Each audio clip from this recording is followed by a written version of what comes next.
Everyone. Back here in the empty sanctuary, but knowing that, or hoping at least, that there's folks out there who are listening to this and that maybe you can find some encouragement in the words. So the word that I was thinking of today, the one that really had come to mind, actually, one of our parishioners, Donna, had actually suggested that I do a devotional on this, was on the idea of separation.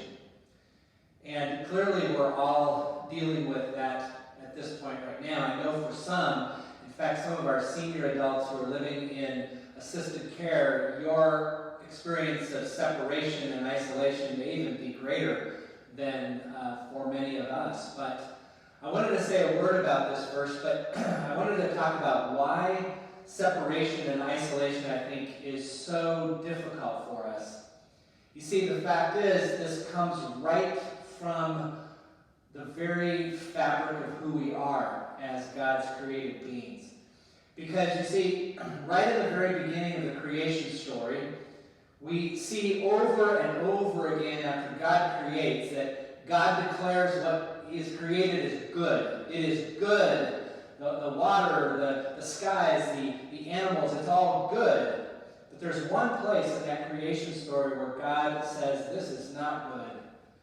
What God declares is not good is that the solitary human that God first created was alone.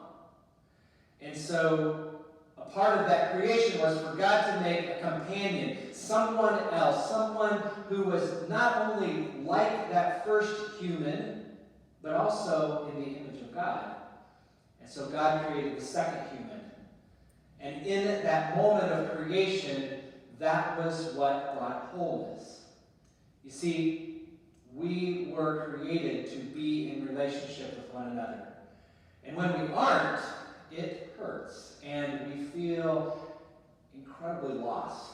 We feel this sense of aloneness that begins to take over the core of who we are, because that's how God made us.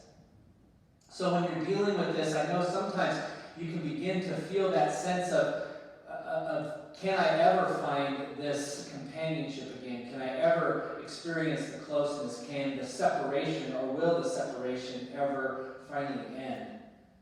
You know, this season of Lent is one where I recently wrote for our Ash Wednesday service that Lent is the period of time when we are to begin to recognize what we do through our actions that separate us from God and one another.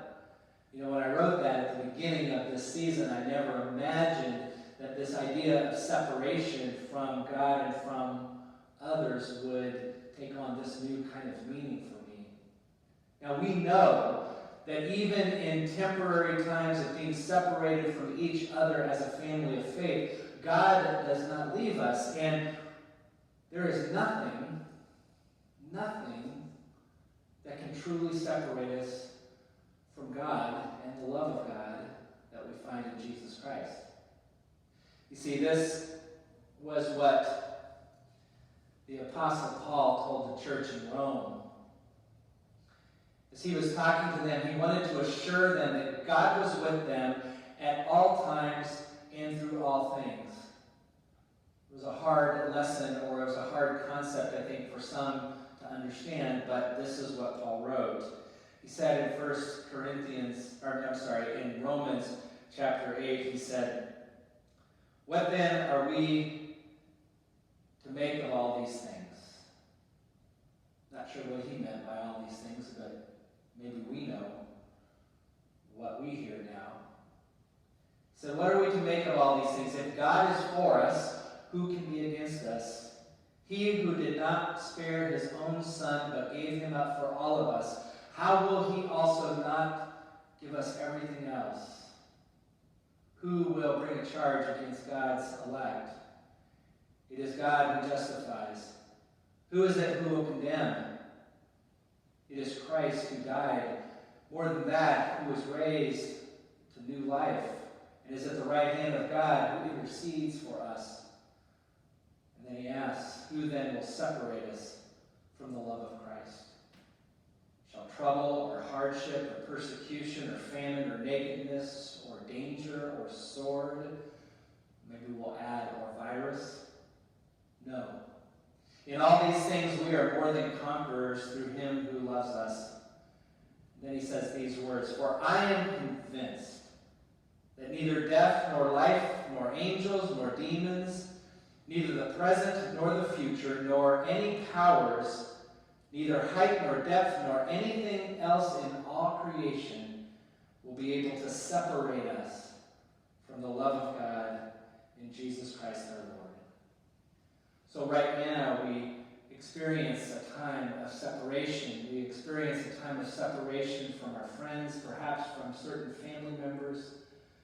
But we do not experience separation from God, for God is with us, and we can always call upon God's presence wherever we are.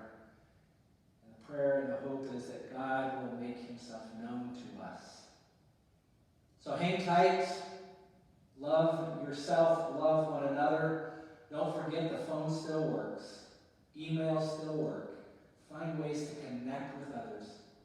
And let us never forget that nothing will be able to separate us from the love of God in Jesus Christ, nor ultimately this